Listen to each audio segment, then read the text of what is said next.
Good morning, ma'am. So today, I am going to discuss the topic about why we need to convince teachers to use functional grammar rather than to use traditional grammar. But first, let us know what is the main objective of functional grammar.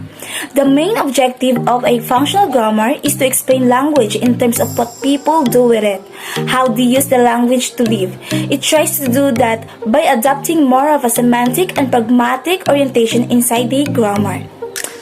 Functional grammar is used to describe language in actual use and so focus on text and their context.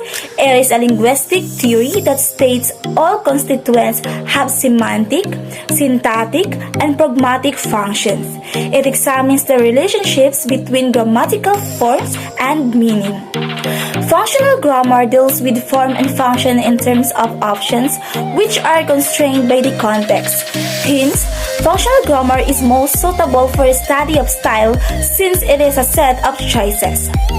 Functional grammar serves a communicative purpose of EFL students learning the English language and provides the opportunity for EFL students to recognize the linguistic features of the language which they need to learn for success at school.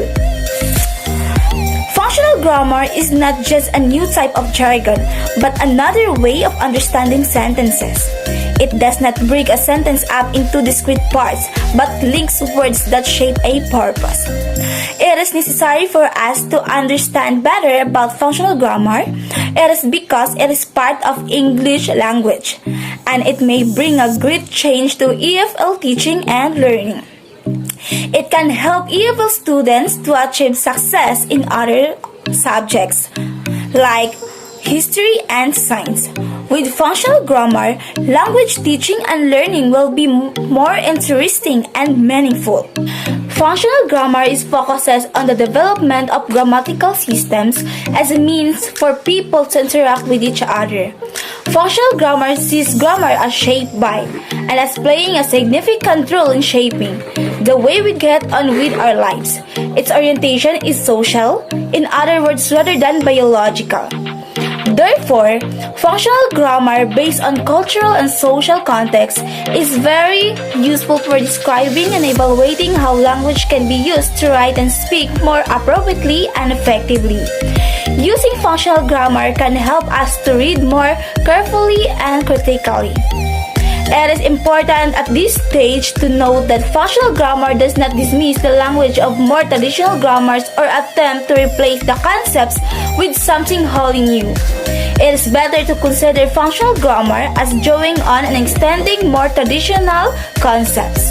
As a conclusion, functional grammar, unlike traditional grammar, has a strong focus on the context of the text being studied, with an emphasis on how language is used to express meaning.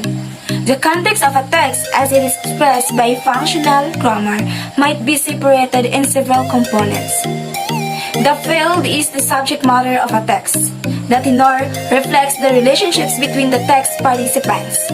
The mood refers to the method of communication, whether it be spoken, written, etc. And the genre is a kind of text. From reading the literature on the differences between functional and traditional grammar, it might be tempting to assume that functional grammar should take precedence, while traditional grammar teaching should be avoided. While it seems that for the most part, functional grammar is superior due to its focus on teaching students how and why grammar is used rather than simply what grammar looks like. Elements of traditional grammar can still be effective taught in the classroom. For example, a teacher might choose to incorporate the concept of nouns or verbs into a grammatical lesson in a way which shows how this can be used effectively in a text, giving a name to the concepts and thereby providing the teacher with a tool for discussing grammar.